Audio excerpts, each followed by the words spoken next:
سکھائیں، اسے بتائیں۔ آپ کا اگلا سوال یہ، امام صاحب اپنے لوگ جانتے نہیں بڑے خراب ہوتے ہیں۔ بھائی اس خراب کو ٹھیک کون کرے گا؟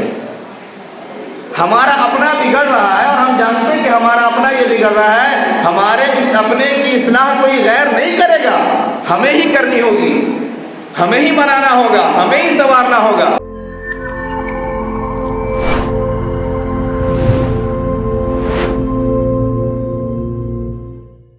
بسم اللہ الرحمن الرحیم۔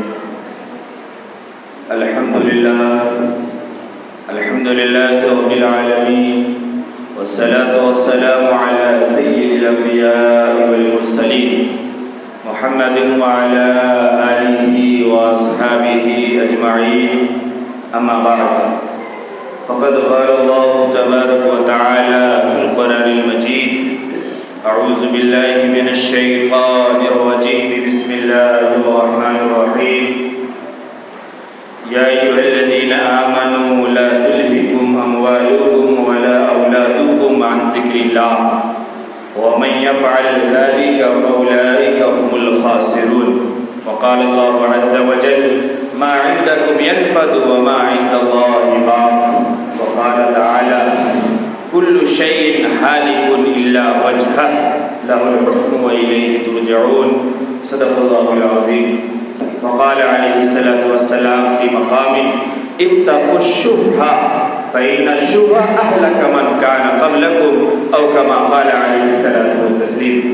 اللهم صل على محمد وعلى آل محمد وبارك وسلم كما صليت وباركت على إبراهيم وعلى آل إبراهيم إنك حميد مجيد۔ حاضرین گرامی، اللہ رب العزت نے ہم تمام کو دنیا میں پیدا کیا، دنیا میں بے شمار نعمتوں سے ہم تمام کو سرفراز فرمایا۔ اللہ رب العزت نے سب سے عظیم نعمت جسم کی نعمت عطا فرمائی، صحت و تندرستی عطا فرمایا، صحیح سالم ہاتھ اور پاؤں دیا۔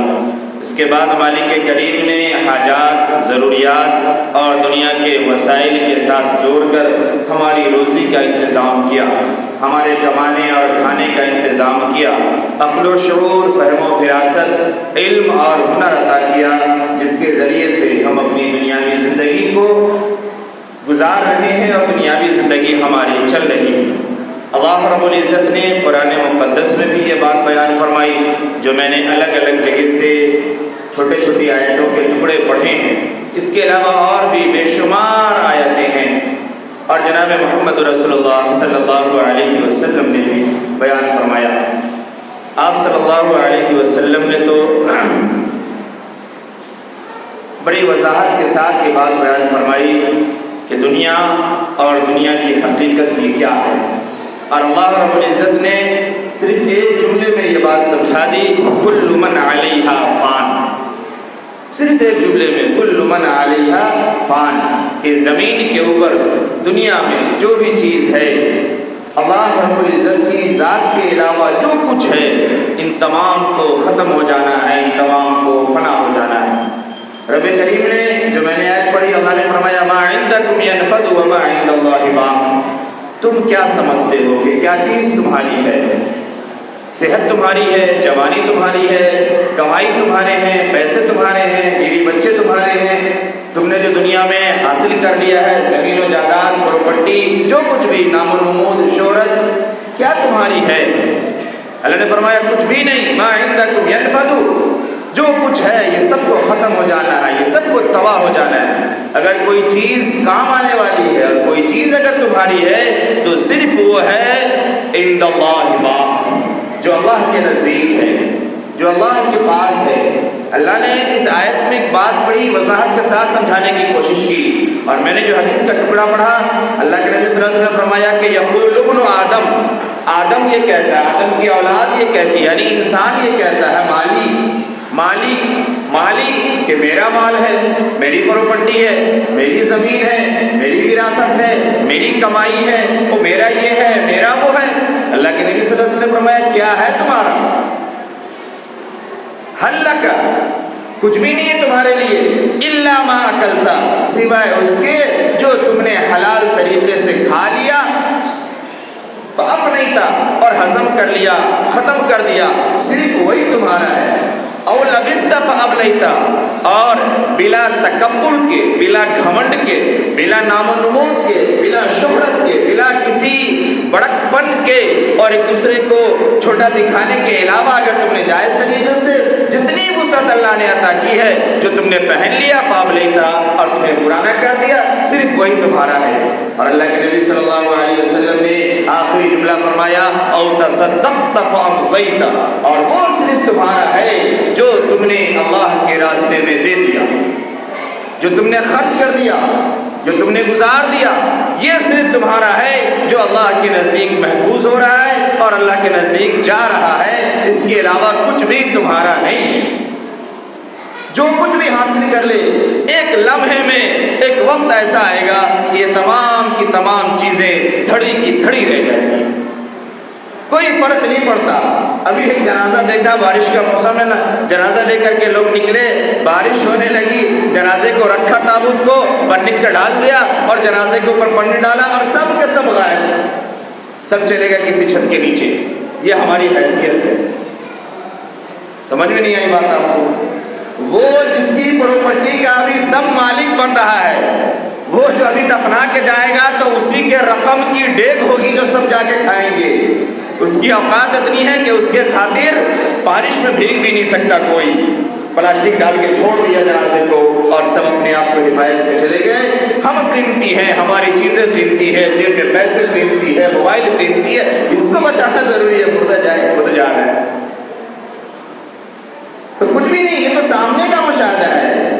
اور بعد کی زندگی جو ہم چھوڑ کے چلے گئے وہ سب کسی نہ کسی کے حصے میں چلا جائے گا، اور یہ سلسلہ جب سے دنیا بنی ہے اور جب تک دنیا رہے گی تب تک کا یہ سلسلہ ہے۔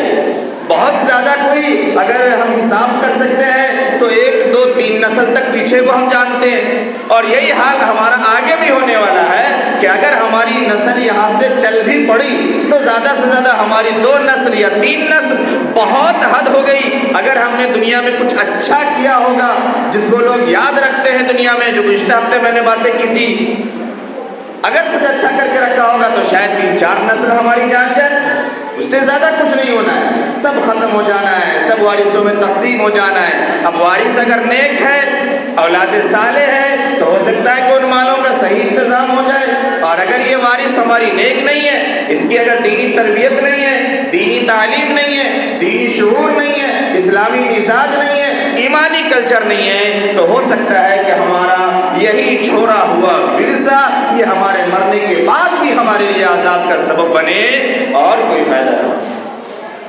اللہ کے نبی صلی اللہ علیہ وسلم نے یہ بات تو بیان فرمائی تھی نا، اذا مات عبدہ انقطع عملہ، کہ جب انسان مر جاتا ہے، جب آدمی مر جاتا ہے اس کی تمام چیزیں اس سے منقطع ہو جاتی ہیں، سب ختم ہو جاتی ہے۔ اب کوئی نہیں کہتا کہ ڈاکٹر صاحب ایک پرسکرپشن لکھ دیجئے، وکیل صاحب ایک کیس حل کر دیجئے، آفیسر صاحب کہیں پہ ہمارا یہ کام اٹک رہا ہے نکال دیجئے، کوئی نہیں۔ اب یہ ایک میت ہے، اب ایک مردہ ہے، اب ایک مرحوم ہے، نام بھی بدل گیا، نام بھی نہیں جو لوگ جانتے، مرحوم چلے گئے۔ یہ ہماری حیثیت ہے، چاہے کتنے بڑے ہوں، کوئی کچھ نہیں کرتا۔ لیکن اللہ کے نبی نے فرمایا الا ثلاث، 3 چیزیں کام آتی ہے۔ سب سے پہلی یہ ہے کہ اولاد ہو اور وہ اولاد صالح ہو، وہ اولاد نیک ہو، وہ اولاد دین کو جانتی ہو، ایمان کو جانتی ہو، شریعت کو جانتی ہو، والدین کے حقوق کو جانتی ہو، قرآن اس سے معلوم ہو، حدیث اس سے معلوم ہو، وہ مساجد کو جاننے والی ہو، مدارس کو جاننے والی ہو، اللہ اور اللہ کے رسول صلی اللہ علیہ وسلم کی ذات کو، صفات کو اور تعلیمات کو پہچاننے والی اور عمل کرنے والی ہو۔ اگر ایسی اولاد ہے تو پھر یہ اولاد صدقہ جاریہ ہے، اور پھر یہ اولاد جو نیک کام کرے گی اس کا بدلہ اور اس کا صلہ ملے گا۔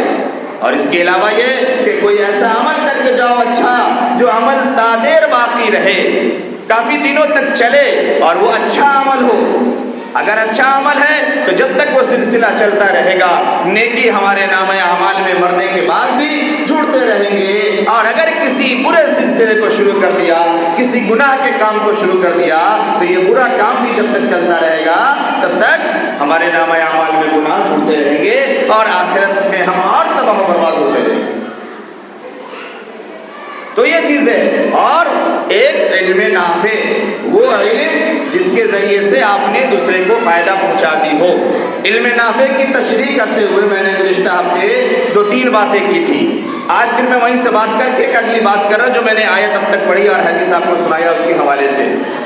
جب علم نافع کی بات کرتے ہیں تو اس میں نو ڈاؤٹ سب سے پہلے نمبر پر یہ دینی علوم آتے ہیں، شرعی علوم آتے ہیں. علم کی جو تعریف حدیث میں کی گئی ہے، بات یاد رکھیے گا، میں اس سے کسی دوسرے کی نفی نہیں کر رہا ہوں، لیکن ایک بات آپ کو بتا رہا ہوں جس سے علم کی تعریف جو حدیث میں کی گئی ہے، اس علم میں صرف قرآن، حدیث اور صحابہ کی زندگی آتی ہے. اگر آپ حدیث سے اس کا ترجمہ نکالیں کہ علم کی تعریف کیا ہے، علم کیا چیز ہے، تو آپ کو مل جائے گی، حدیث موجود ہے. لیکن اس کے علاوہ جو چیزیں ہیں یہ ضمناً ہیں، یہ فن میں ہے، یہ ضرورت میں ہے. ہماری ضرورتیں اور چیزوں سے بھی ہے. اگر کسی کے پاس کوئی اور ہنر ہے، وہ ہنر بھی اگر نافع ہے تو وہ اس ہنر کو بھی چاہیے کہ فروغ دے اور اس کے ذریعے سے اپنے آپ کو بھی بنائے سنوارے اور قوم کو بھی بنائے سنوارے اور اپنے پاؤں پہ کھڑا کرے. یہ ضروری ہے. اسی بات کو میں نے کرتے ہوئے گزشتہ ہفتے آپ سے عرض کی تھی کہ کسی کے پاس کسی طریقے کی اگر جانکاری ہے تو اس جانکاری کو آپ آگے بڑھائیں، ایک دوسرے کی مدد کریں. جو معاشرے میں، محلے میں، رشتہ داروں میں اس طریقے کے بچے ہیں، اس طریقے کے لوگ ہیں جو کمزور ہیں، جس کے پاس کاروبار نہیں ہے، جس کے پاس کام کاج نہیں ہے، جس کے پاس ہنر نہیں ہے، آپ کوشش کریں کہ آپ پہلے اس سے اپنے پاس رکھیں، اسے سکھائیں، اسے بتائیں. آپ کا اگلا سوال یہ ہے، امام صاحب اپنے لوگ جانتے نہیں بڑے خراب ہوتے ہیں. بھائی اس خراب کو ٹھیک کون کرے گا؟ ہمارا اپنا بگڑ رہا ہے اور ہم جانتے ہیں کہ ہمارا اپنا یہ بگڑ رہا ہے. ہمارے اس اپنے کی اصلاح کوئی غیر نہیں کرے گا، ہمیں ہی کرنی ہوگی، ہمیں ہی بنانا ہوگا، ہمیں ہی سنوارنا ہوگا. میں نے کچھ دن تک بات کی تھی، تعلیم کی کمی نہیں ہے، تربیت کا فقدان ہے ہمارے یہاں، احساس کی کمی ہے. احساس اور تربیت کی کمی ہونے کی وجہ سے آج ہمارا گھر بھی بکھر گیا ہے اور ہمارا معاشرہ بھی بکھر گیا ہے. لوگ غیروں کے پاس جا کے بیٹھ گئے ہیں اور اپنوں سے دور ہو گئے. میں ایک جملہ کہہ رہا ہوں، اس سے پہلے کہ آپ کے بچے آپ کے دشمن کے ساتھ دوستی کر کے اس کے گود میں جا بیٹھے، آپ اپنی دشمن اولاد کو اپنا دوست بنا کر کے اسے سنوار لیجیے. نئی بات سمجھ میں آئی؟ ہمارا اپنا ہمارا دشمن ہے، ہم اسے اپنا مانتے ہی نہیں. مان لیجئے اسے اپنا اور اسے گلے لگا لیجئے، اس کی اصلاح کر لیجئے اس سے پہلے کہ وہ آپ کے دشمن اور غیر کے پاس جا کر کے بیٹھ جائیں.